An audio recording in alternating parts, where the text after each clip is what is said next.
haleluya. Terima kasih Tuhan. Terima kasih Tuhan Yesus.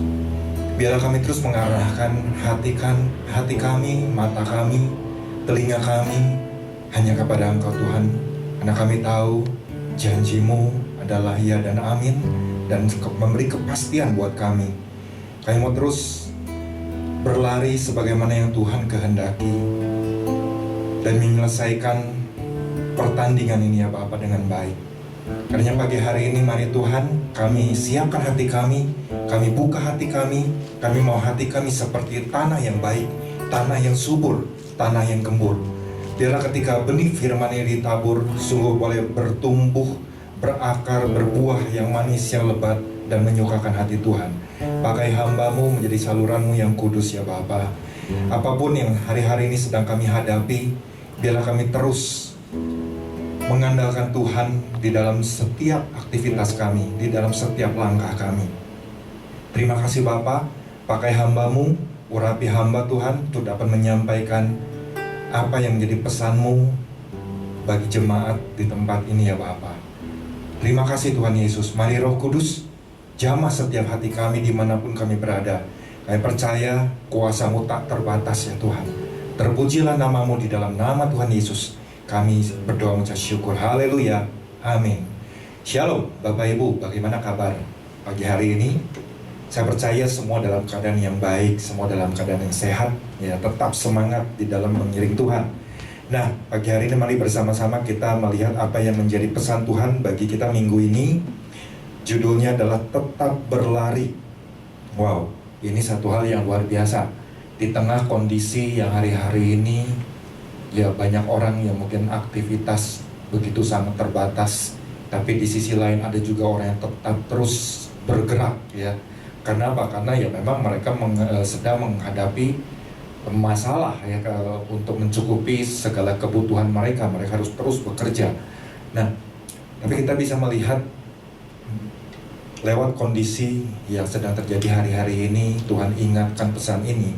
Ini buat saya ini menjadi satu hal yang terus mengingatkan saya, menasihati saya, meneguhkan saya juga ya. Karena ya tanpa disadari mungkin kita nggak sadar, seperti yang kemarin Bapak Gama sampaikan, rasanya kita lagi berlari, tapi ternyata larinya lagi lari di tempat ya. Seperti yang alat treadmill itu. Nah, jangan sampai kita nggak menyadarinya seperti itu. Nah, karenanya pagi hari ini ya mari kita sama-sama belajar ya. Saya kembali akan membacakan apa yang menjadi inti pesan Tuhan minggu ini. Judulnya adalah bagaimana kita diingatkan, kita semua diingatkan bahwa hari-hari ini tidak sedikit ya orang percaya yang didapati kecepatannya lagi melambat ya. Artinya dari tadinya mungkin dia larinya dengan langkah yang konsisten, tapi dengan segala situasi keadaan yang terjadi, lama-kelamaan dia mulai melambat, bahkan mungkin tanpa disadari, berhenti. Wow, ini sangat berbahaya sekali, ya. Ya sebetulnya mungkin tanpa disadari, kami sudah dijelaskan Bapak Gembala, sepertinya sudah berhenti, tapi mungkin lebih halus dengan kata melambat, ya. Nah, ini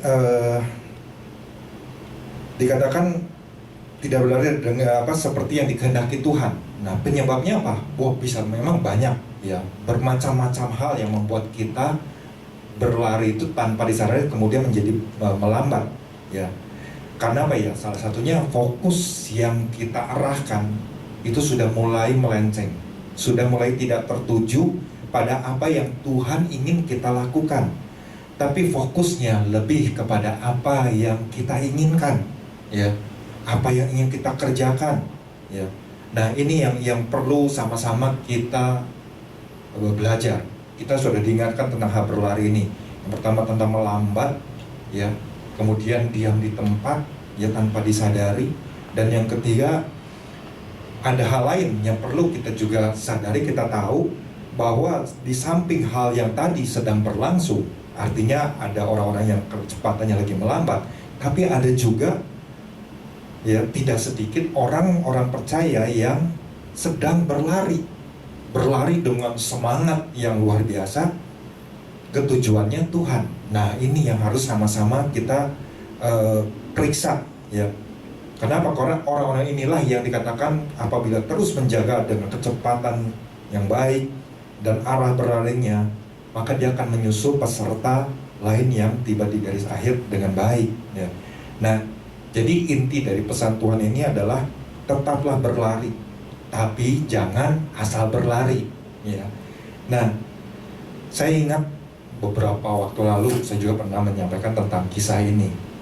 Mungkin Bapak Ibu ingat di tahun 1968, ya, di dalam sebuah pesta olahraga terbesar di dunia, yaitu Olimpiade yang diadakan di Meksiko, ya, di mana sebuah negara kecil, Tanzania, nggak terlalu dikenal orang mungkin, mengutus atletnya untuk berlomba, ya. Artinya mungkin ada beberapa atlet di beberapa cabang olahraga. Nah, salah satu yang hari-hari ini tokoh ini menjadi memberikan inspirasi bagi banyak orang. Mungkin Bapak Ibu kenal dengan yang namanya John Stephen Akhwari, ya. Karena apa? Karena dia adalah pelari maraton. Dia karena kondisi dari udara di Meksiko, karena ketinggiannya yang memang berbeda dengan Tanzania, ya. Sehingga waktu dia berlari, dia mengalami kram kaki, ya. Setelah berjalan 19 km itu dia mengalami kram, dan kemudian mulai langkahnya itu nggak konsisten, ya, karena masalah, ya. Dan yang lebih parahnya lagi, ya, pelari-pelari lain nyusul dan akhirnya menabrak dia dan jatuh. Dan tabrakan dengan pelari lain itu justru menyebabkan dia luka yang nggak sedikit gitu, ya. Lukanya cukup membuat dia semakin lebih sulit untuk melangkah, untuk berlari dengan sebagaimana harusnya. Tapi singkat cerita, dia tetap melanjutkan perlombaannya walaupun dia menjadi peserta yang terakhir sampai di stadion, ya, di mana lampu-lampu, ya, karena sudah sore, lampu mulai menyala dan penonton pun dari yang tadinya banyak sudah mulai bubar, ya. Tapi dia tetap mendapatkan sambutan dari penonton yang ada, ya. Nah, dari hal itu saya belajar sesuatu, ya, banyak belajar dari kisah-kisah ini. Nah, kemarin Bapak Gembala sudah sampaikan, ya, ada dua hal yang harus kita perhatikan untuk dapat tetap berlari seperti yang dimaksud Tuhan. Nah, Bapak Ibu bisa kembali dengarkan, silakan lihat di YouTube, ya, apa yang disampaikan oleh Gembala. Di situ diuraikan, ya, dengan jelas supaya kita bisa terus menangkap dan memahami apa yang Tuhan mau untuk kita kerjakan. Yang pertama, memahami bahwa berlari adalah tentang membesarkan nama Tuhan, ya. Isinya tentang hal apa? Nah, mari Bapak Ibu dengarkan kembali. Kemudian yang kedua, memahami bahwa berlari adalah tanggung jawab seorang prajurit, bukan sukarelawan, ya. Di situ juga dijelaskan, ya, dijelaskan kembali. Nah, kita sudah sering dengar tentang istilah-istilah tersebut, ya. Nah, pagi hari ini saya tidak panjang lebarkan waktu, kita cepat aja. Pagi hari ini saya mau sharingkan dua hal supaya kita bisa berlari seperti yang dimaksud Tuhan. Ini hampir sama dengan apa yang disampaikan Gembala, ya, ketika saya renungkan. Yang poin pertama adalah memahami bahwa berlari adalah tentang nama siapa yang sedang kita harumkan. Kita tahu di Rasul Paulus pernah menulis di dalam kepada jemaat Korintus, ya. Kita buka sebentar di dalam 2 Korintus pasal yang kedua, ayat 14 dan 15. 2 Korintus 2 ayat 14 dan 15, nanti lompat ke 17. Tetapi syukur bagi Allah yang dalam Kristus selalu membawa kami di jalan kemenangannya. Dengan perantaran kami, Ia menyebarkan keharuman pengenalan akan Dia di mana-mana. Sebab bagi Allah, kami adalah bau yang harum dari Kristus di tengah-tengah mereka yang diselamatkan dan di antara mereka yang binasa. Sebab kami tidak sama dengan banyak orang lain yang mencari keuntungan dari firman Allah. Sebaliknya dalam Kristus kami berbicara sebagaimana mestinya dengan maksud-maksud murni atas perintah Allah dan di hadapannya. Nah, kita lihat, ya, kalau yang menjadi dasar yang lebih ininya kita lihat di dalam Kisah Para Rasul pasal yang ke-20 ayat yang ke-21. Ya. Di situ dikatakan, aku senantiasa, ya, aku senantiasa bersaksi. Ini kata senantiasa ini menarik, artinya bahwa ketika Rasul Paulus bersaksi, baik itu kepada orang Yahudi, baik itu kepada orang Yunani, ya, tujuannya adalah yang diharumkan bukan nama pribadinya. Kepada Yesus namanya. Yang dibesarkan bukan namanya, tapi nama Tuhan. Ya. Kadang-kadang tanpa kita sadari, ya, kita sedang melakukan sesuatu itu, apa yang lagi kita cari. Kadang-kadang banyak orang percaya yang memiliki motivasi yang salah juga di dalam mengiring Tuhan. Dalam iring Tuhan, wah kalau diberkati nanti biar nama saya menjadi begini, nanti wah banyak hal, ya, yang menjadi alasan-alasan. Tapi ketika masalah datang, wah langsung kecewa. Ketika masalah datang, wah langsung nggak tahu, panik bagaimana cara menyelesaikannya, ya. Dan yang sering terjadi begitu mudah untuk meninggalkan Tuhan, melupakan Tuhan, ya. Nah ini yang harus kita waspadai, ya, hari-hari ini, karena memang iblis berusaha untuk menggagalkan rencana Tuhan, ya, di dalam kehidupan kita semua, ya. Nah makanya ini kita bisa lagi lewat setiap apa yang lagi kita kerjakan, apakah kita menjadi kesaksian hidup bagi banyak orang, ya.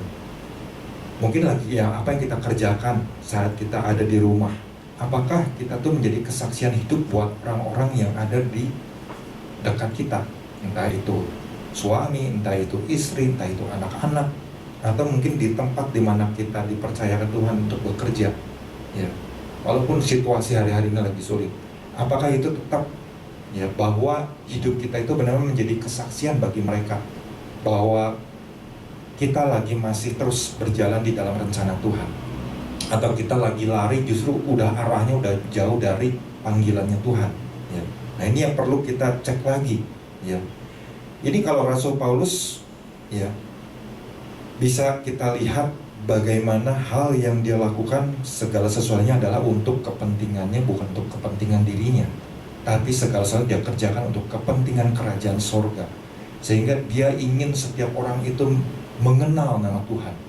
Dan waktu dia menangkap isi hati Tuhan, sebagaimana tadi kan dikatakan di dalam 2 Korintus tadi, ya, bahwa dikatakan dengan perantaraan kami, ya, artinya Rasul Paulus ini dipakai Tuhan sebagai perantaranya Tuhan untuk menyebarkan keharuman, menyebarkan wangi-wangian yang dari surga ini, memberitakan Injil kerajaan surga, menyaksikan kebesaran-kebesaran Tuhan, perbuatan-perbuatan Tuhan lewat apa yang kita alami, ya. Nah ini juga menjadi perenungan bagi saya pribadi, ya. Hari-hari ini apa yang Tuhan lagi buat di dalam kehidupan saya. Kalau melihat situasi yang sedang terjadi hari-hari ini di tempat saya berdagang, waduh, rasanya seringkali melihat kondisi yang aduh kok seperti ini ya. Tapi di satu sisi, ya, ketika lagi ada berkumpul bersama dengan keluarga, orang-orang yang terdekat tetap menguatkan saya dari apa yang mereka lakukan, ya. Dan apa yang Tuhan kerjakan di dalam keluarga kami itu begitu luar biasa, ya. Jadi cara Tuhan itu begitu sangat-sangat dahsyat sekali, gitu, ya, yang nggak pernah terpikirkan, yang nggak pernah timbul dalam hati, ya, yang nggak pernah didengar, yang nggak pernah dilihat dengan mata, ya, itu Tuhan tuh bisa kasih lihat seperti itu. Aduh, rasanya begitu kagum sekali melihat perbuatan Tuhan. Tapi hal yang harus terus saya ingat adalah ketika saya kerjakan hal tersebut, tentu kita juga harus sama-sama ingatkan kepada anak-anak juga.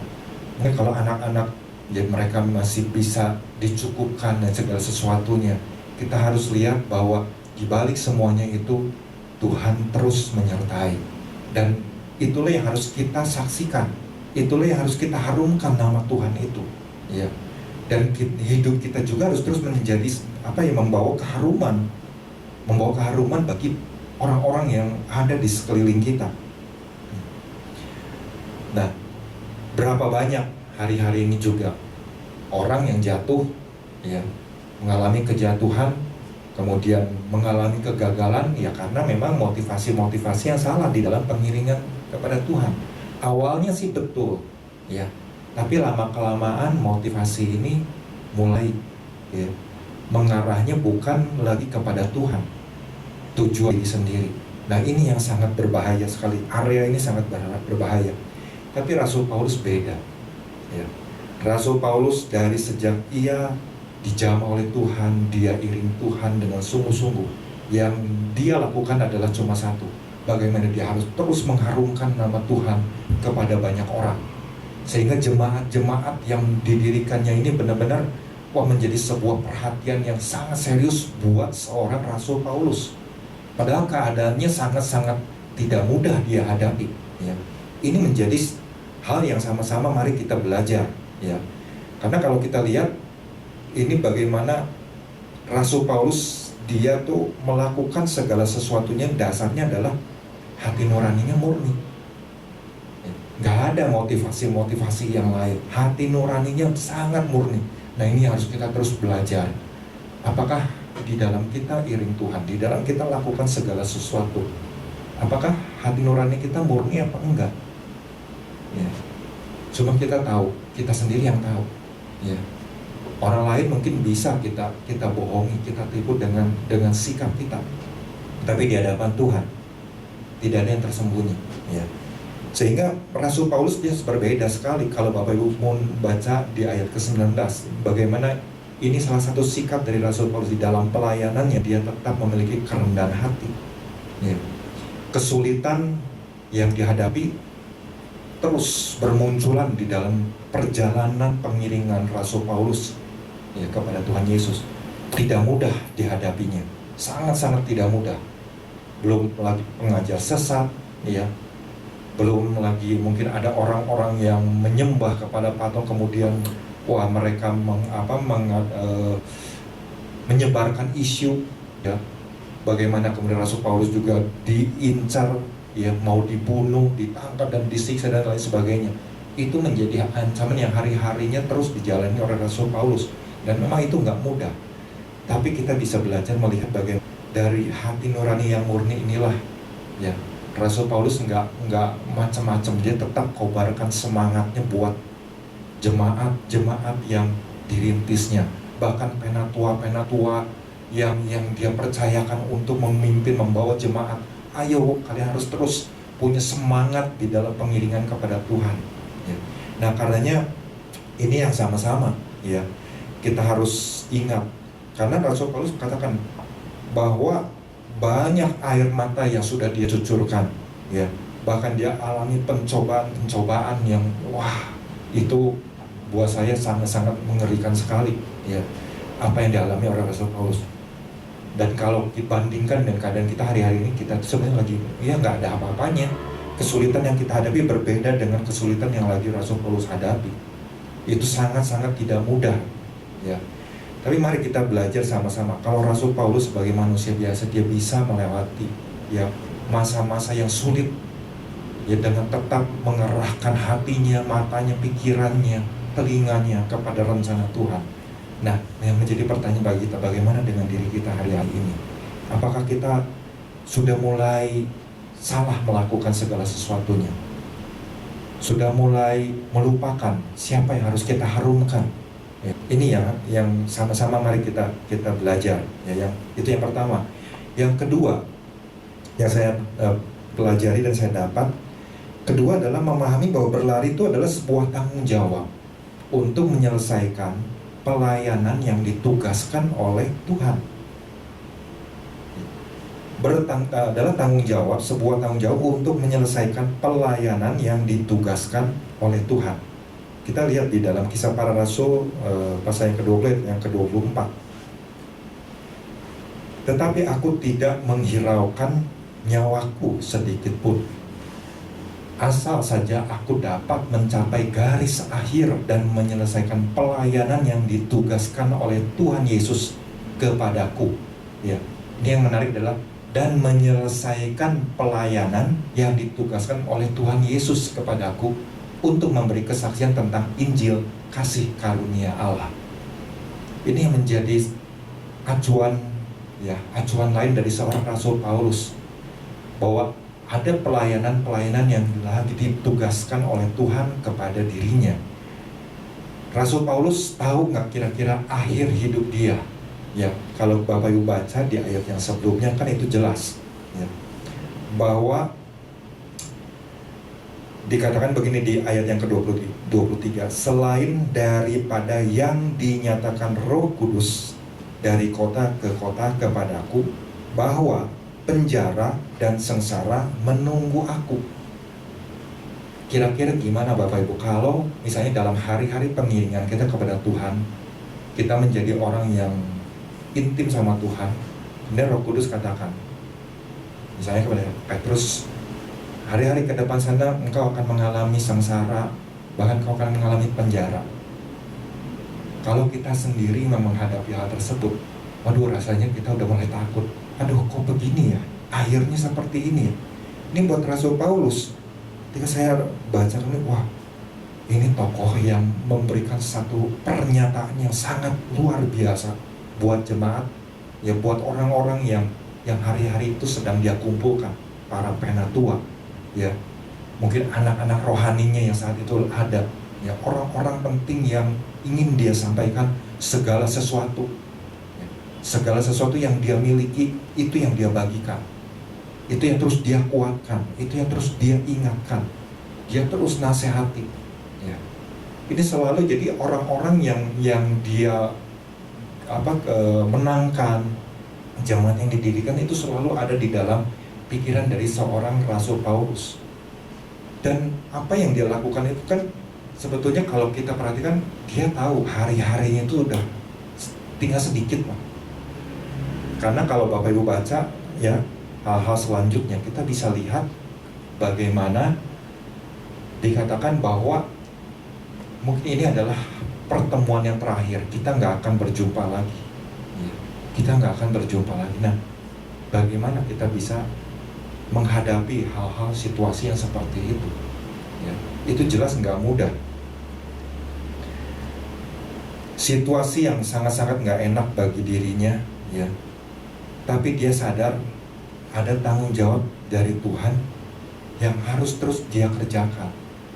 Artinya selagi masih ada waktu, apapun, sekecil apapun, dia akan kerjakan. Wow, ini luar biasa sekali, ya.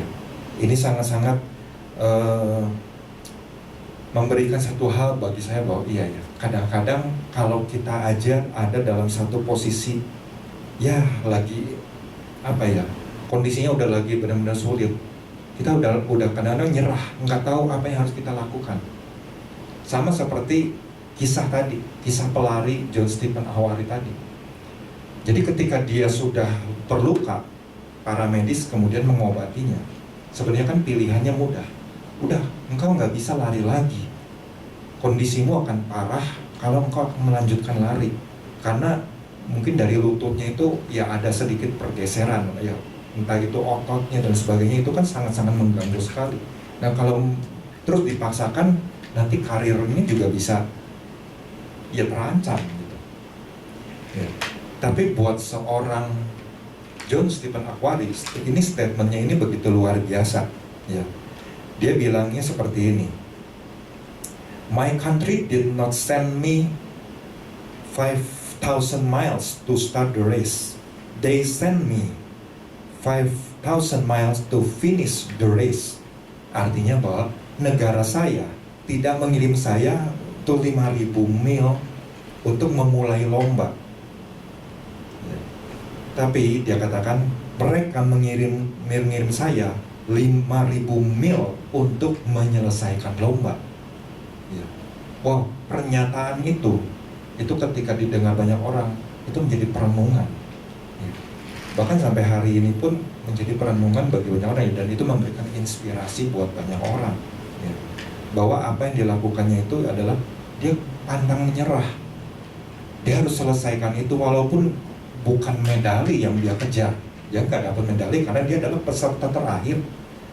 Jadi ketika dia tiba di stadion itu, pemberian kalung medali pun untuk juara pertama dari maraton itu sudah selesai dilakukan, ya 1 jam lebih sebelumnya sudah selesai dilakukan.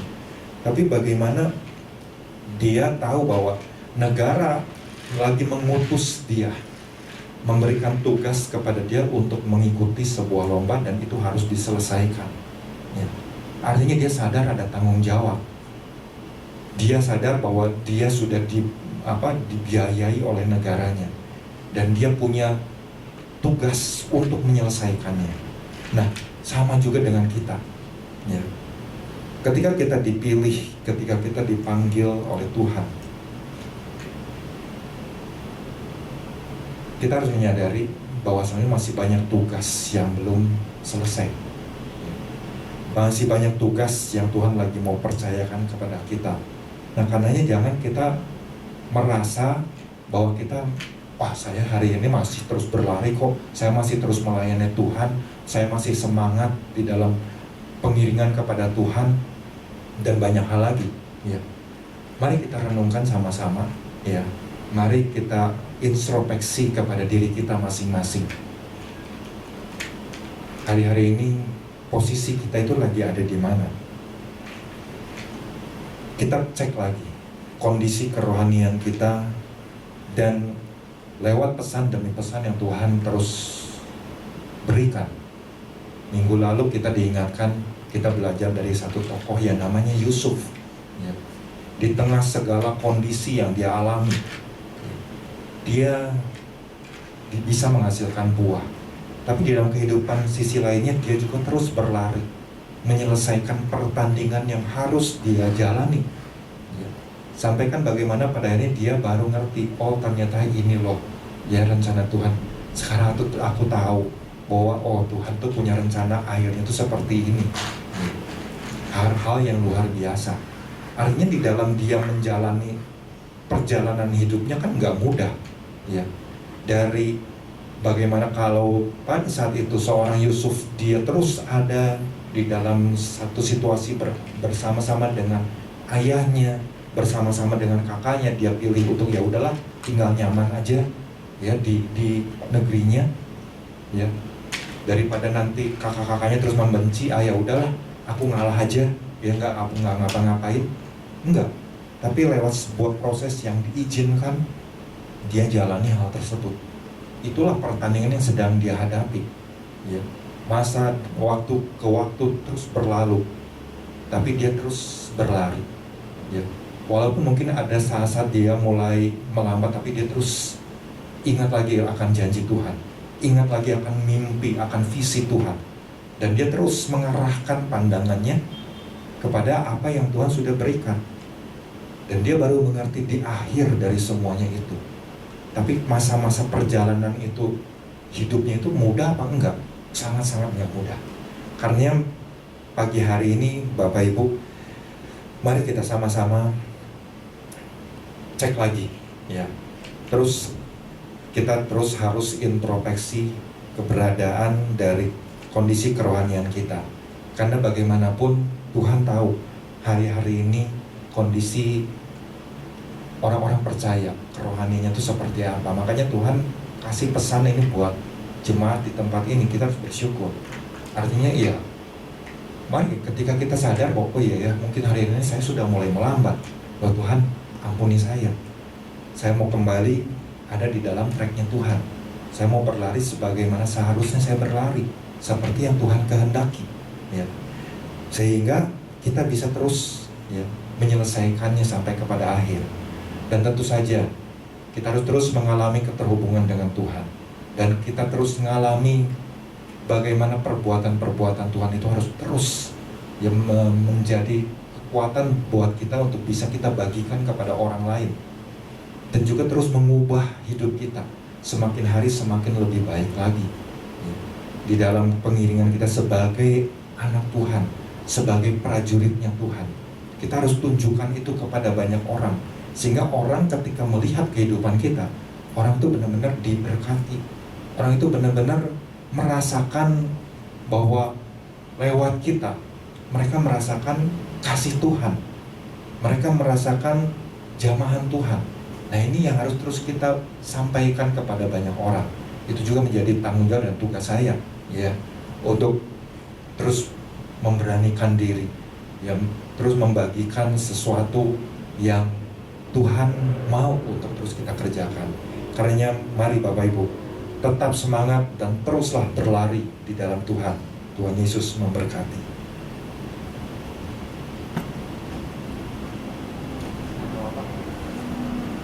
Mari kita sama-sama akhiri ibadah pagi hari ini.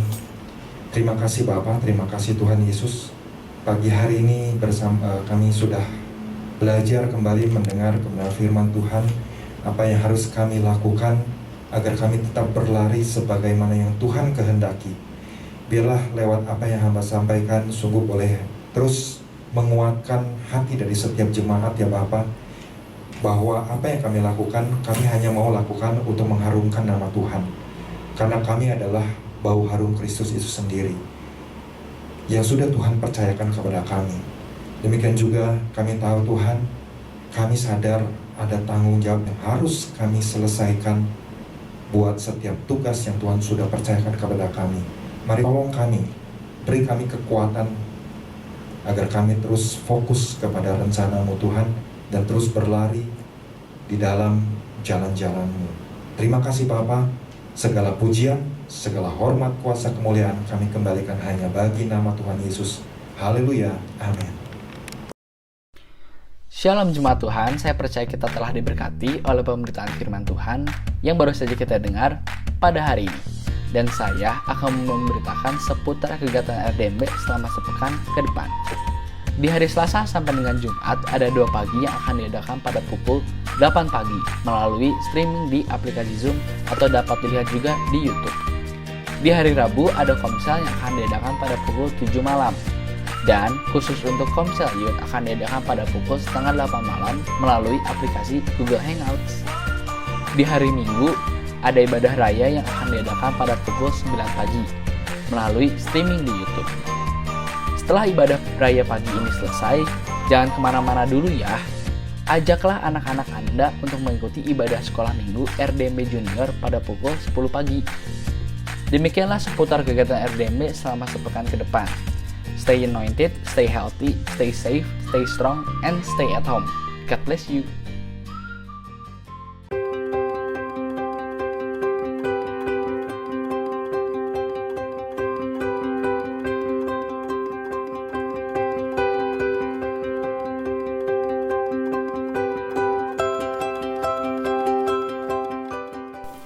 RDMB Marketplace, media untuk mengiklankan bidang usaha jemaat RDMB.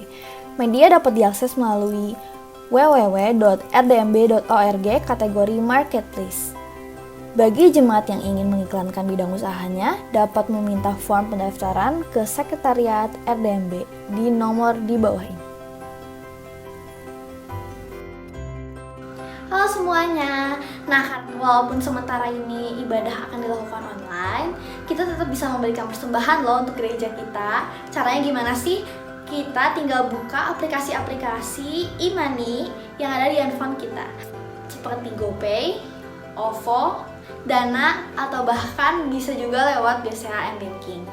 Caranya, kalian tinggal buka aplikasi tersebut, kemudian scan QR code di sini. Nah, nanti setelah kalian scan QR code di sini, nanti akan keluar tulisan GBI Pastor. Nah, setelah keluar tulisan tersebut, kalian tinggal masukkan nominal persembahan yang kalian ingin berikan, kemudian kirim deh. Simple banget kan? Nah, kalau kalian gak mau scan QR code, bisa juga transfer BCA ke nomor rekening di bawah ini. Nah, gitu deh caranya. Selamat memberi.